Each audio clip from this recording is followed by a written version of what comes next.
শয়তানকে নিয়ে মোকাবেলা করে বান্দার নবী শহীদ হওয়ার পরে আল্লাহ বিজয় দান করে দিয়েছে। আর আস্তাগফিরুন সুবহানাল্লাহ। মুনাফিকদের লজ্জা নাই, কি নাই, শরম নাই। আবার পরের দিন ছিল জুমার দিন। জুমার দিন রাসূল যখন উঠছে, এই আব্দুল্লাহ ইবনে উবাই যখন বলতেছেন, আব্দুল্লাহ বেটা মুহাম্মদ আমাদের নেতা একটু কথা বলবে, একজন সাহাবী পাঞ্জাবির কলার ধরে বলছে, আব্দুল্লাহ ইবনে উবাই এতদিন যা ভণ্ডামি করছিস তোর জন্য আল্লাহ কাল মাগরিবের সময় সূরা মুনাফিকে নাজিল করে দিয়েছে। তুই মুনাফিক, আজ থেকে মসজিদ নববীতে বক্তব্যের অধিকার তোর না। রাসূল সাল্লাল্লাহু আলাইহি ওয়াসাল্লামকে আল্লাহ মুনাফিকের একটা লিস্ট করলেন। কি করলেন? আল্লাহ মুনাফিকের লিস্ট করলেন।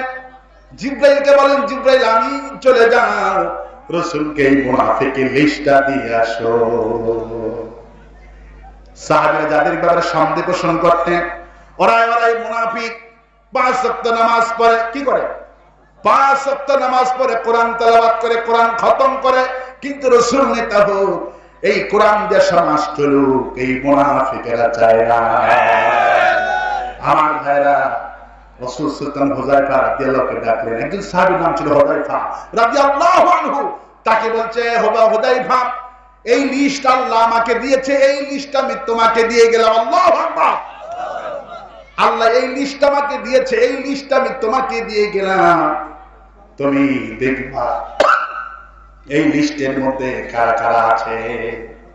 রাসূল সাল্লাল্লাহু আলাইহি ওয়াসাল্লাম যখন মুনাফিকের লিস্টটা হুযায়ফাকে দিয়েছেন, আবু বকর ছুটে আসছে না, ও হুযায়ফা ওই লিস্টের মধ্যে কি আমার নাম আছে নাকি? ওমর ছুটে আসছে ভাইয়ের ঠেলা, এই মুনাফিকের লিস্টের মধ্যে কি আমার নাম আছে নাকি? হুযায়ফা বলে না, হুজুর তো বলেছেন আবু বকর জান্নাতি, ওমর জান্নাতি, তালহা জান্নাতি, জুবাইর জান্নাতি, আব্দুর রহমান বিন আওফ জান্নাতি, 10 জন জান্নাতি, আপনারা মুনাফিকের লিস্টে নাই। আবু বকর চোখের পানি ফেলে শুকর আদায় করলেন, আলহামদুলিল্লাহ। রাসূল বলতেন, যেই জানাজায় হুযায়ফা উপস্থিত হবে, তোমরা সকলে বুঝে নেবা এই লোকটা মুমিন, এই লোকটা মুনাফিকের খাতায় নাম নাই। আর যেই জানাজায় আমার সাহাবী হুযায়ফা থাকবে না, তোমরা বুঝে নেবা এই লোকটার লিস্টে মুনাফিকের খাতায় নাম আছে।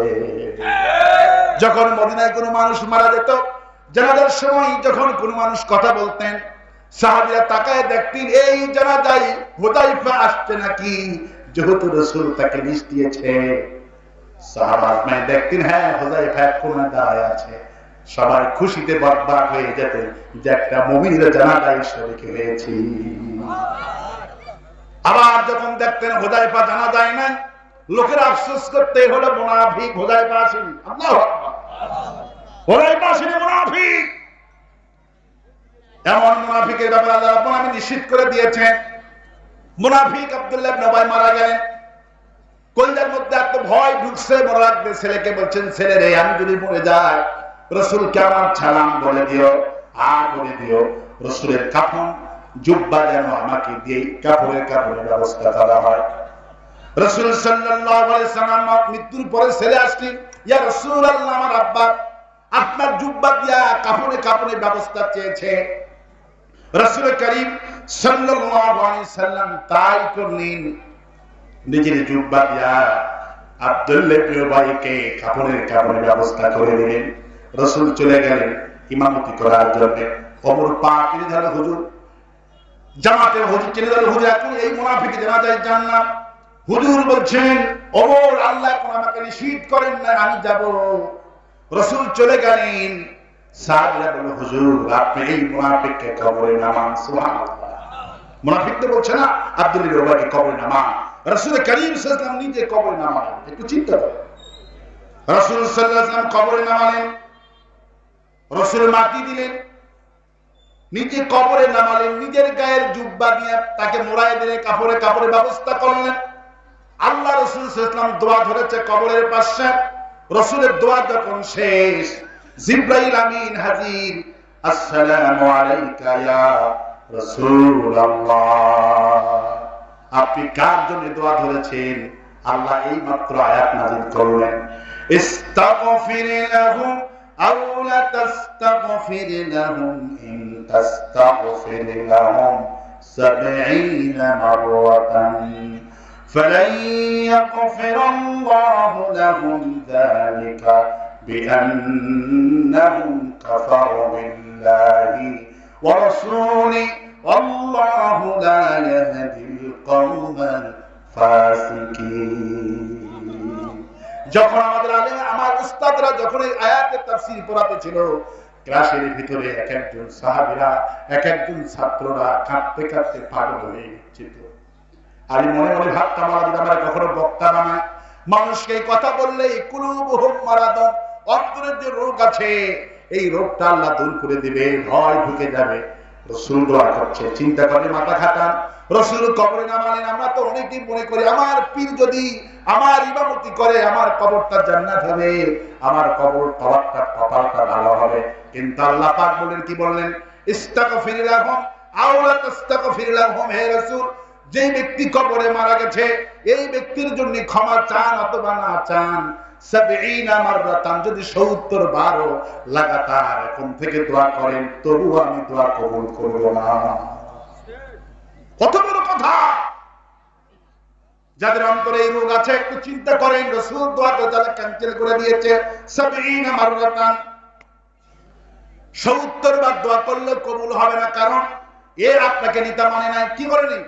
যেই লোকটা যদি দোয়া করছেন এই লোকটা তো আপনাকে নেতা মানে নাই, আর কোরআন দিয়া সমাজ করুক সে চাই নাই, এই লোকটা হলো মুনাফিক। লা ইয়াহদিল কওমাল ফাসিকিন, ফাসিক সম্প্রদায়কে আল্লাহ হিদায়াত করেন না। সুবহানাল্লাহ। শুধু তাই নয়, ওমর যে জামা টেনে ধরেছিল হুজুর জানাজাই করেন না, আল্লাহ ওমরের জন্য আবার একটা আয়াত নাযিল করছে। আল্লাহু আকবার। ওমরের জন্য আল্লাহ 84 নম্বর সূরা তাওবা, ওটা ছিল 80 নম্বর আয়াত, এখন হলো 84 নম্বর আয়াত। আল্লাহু আকবার বলেন। আল্লাহ শুধু তাই নয়, আল্লাহ রাসূলকে থ্রেট করলেন, জানিয়ে দিলেন, ওয়ালা তুসাল্লি আলা আহাদিন মিনহুম মাতা আবাদান ওয়ালা তাকুম আলা কবরিহি ইন্নাহুম কাফারু বিল্লাহি ওয়া রাসূলিহি ওয়া মাতু ওয়া হুম ফাসিকুন। হে রাসূল, আজ থেকে যদি এরকম মুনাফিক মারা যায়, এই রকমের কোরআন বিরোধী যে লোকটা আপনাকে নেতা মানবে না, কোরআনকে সংবিধান হিসাবে চাইবে না, আজ থেকে যদি এমন ব্যক্তি মরে যায় তার জানাজা আপনি পড়াবেন না। আল্লাহু আকবার। এমন লোক যদি মারা গিয়েছে তার জানাজা আপনি পড়াবেন না এবং কবরের পাশে আর দোয়া করবেন না। আমি আল্লাহ তাকে ক্লিয়ার করে দিয়ে দিলাম, ক্লিয়ার। আজ থেকে এই রকমের কোরআন বিরোধী আপনাকে নেতা মানবে না, কোরআন সংবিধান মানবে না, এমন ব্যক্তি মারা গেলে জানাজা পড়াবেন না, কবরে দাঁড়াবেন না। 70 মাররাতান, 70 বার দোয়া করলে দোয়া কবুল হবে না। সুতরাং এমন ব্যক্তি আমাদের সমাজে যারা আছেন, এই মাহফিল করার উদ্দেশ্যই হলো কুলুবুহুম মারাদুন, অন্তরে যাদের রোগ আছে ওই রোগ তো পৃথিবীর কোন ওষুধ দিয়ে ভালো হবে না। আল্লাহ পাক ওষুধ নাযিল করছে কোরআনের মতো এত সুন্দর ওষুধ যদি আপনার কলিজায় আজকে হিদায়াত আলো জেগে যায়, আপনি জান্নাতি হয়ে যাবেন। আর বাস্তবে সুবহানাল্লাহ। আমার এই জন্য আজকের মাহফিল করার উদ্দেশ্যই হলো মুনাফিক থেকে বাঁচতে হবে, মুমিন হতে হবে। কি হতে হবে? মুমিন হতে হবে। মুমিন হতে রাজি আছে? রাজি আছে? আমার ভাইরা, আল্লাহ পাক বিশ্ববাসীকে দেখালেন জান্নাতের মূল উৎস হলো কোরআন। জান্নাতের মূল উৎস কি? জান্নাতের মূল উৎস হলো কোরআন আর মুহাম্মদুর রাসূলুল্লাহ সাল্লাল্লাহু আলাইহি ওয়াসাল্লাম। আল্লাহ পাক বিশ্ববাসীকে দেখালেন রাসূলের আপনজন হয়েও জান্নাত পাবে না, আল্লাহ স্বজন প্রীতি করেন না, এমন আল্লাহ পায়া খুশি না বেজার। রাসূলের আপন চাচা মারা গেলেন, কয়টা বলবো? এই সূরা তাওবাতে আল্লাহ রাসূলের চাচার কথা ইতিহাস তুলে ধরেন। আল্লাহু আকবার। আল্লাহ বলছেন যারা কোরআন বিরোধী হবে